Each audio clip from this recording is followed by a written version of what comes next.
What if I told you there's a way to save for your child's education tax-free, get free money from the government, and give your family long-term peace of mind? In this video, we're doing a deep dive into RESPs. We'll cover everything from tax advantages, contribution limits, types of government grants, common mistakes, and examples to make it easier to understand. So without further ado, let's get into it.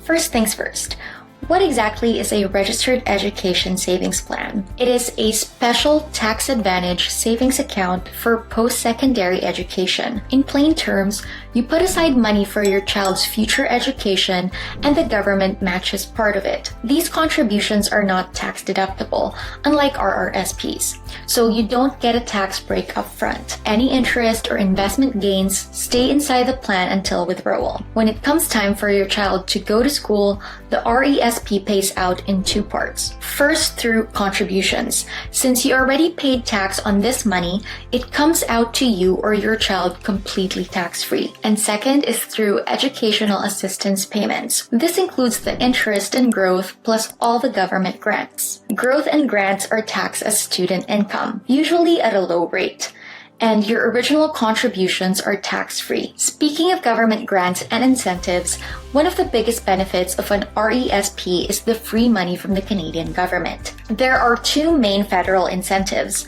the Canada Education Savings Grant, or CESG, and the Canada Learning Bond, or CLB. These are layered on top of your contributions. In terms of CESG, the federal government matches 20% of your annual contributions up to $2,500 per year. Over time, you can accumulate up to $7,200 in CESG per child, which is the official lifetime limit. If you miss a year or contribute less than $2,500, you can catch up in later years. Unused grant room carries forward, allowing you to contribute more in future years to still get the maximum grant. The CESG is available until the end of the year the child turns 17. Next is the Canada Learning Bond, or CLB. This is free money specifically for children from low-income families. If your adjusted family income is below a specific threshold, your child automatically qualifies for the CLB once they are born and you have an RESP for them. The CLB gives them $500 in the first year,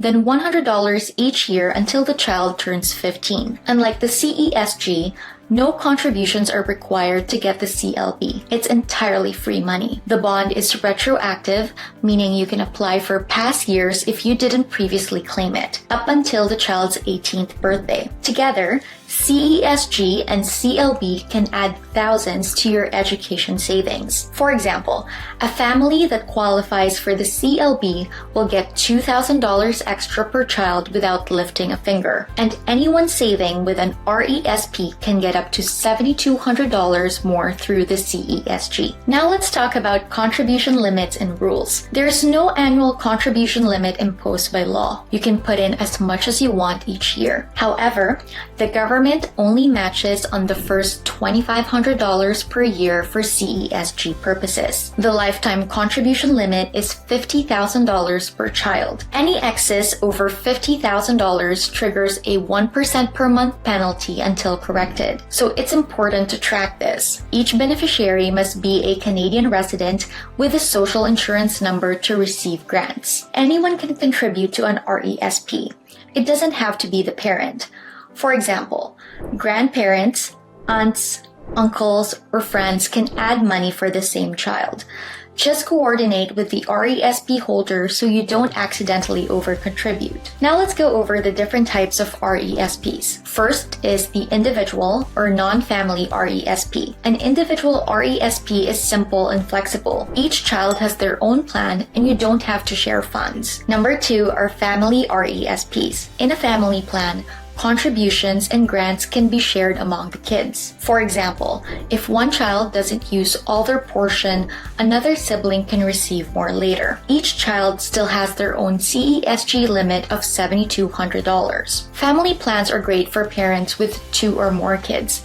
You only need one plan and you can allocate the money as needed. Third are group or scholarship RESPs. A group RESP is only for one child. It typically requires a fixed payment schedule.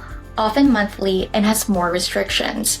Your contributions go into a collective pool with others, and if you miss a payment, you can face penalties or even have the plan terminated, losing accrued earnings. Group plans often invest in low-risk options selected by the plan.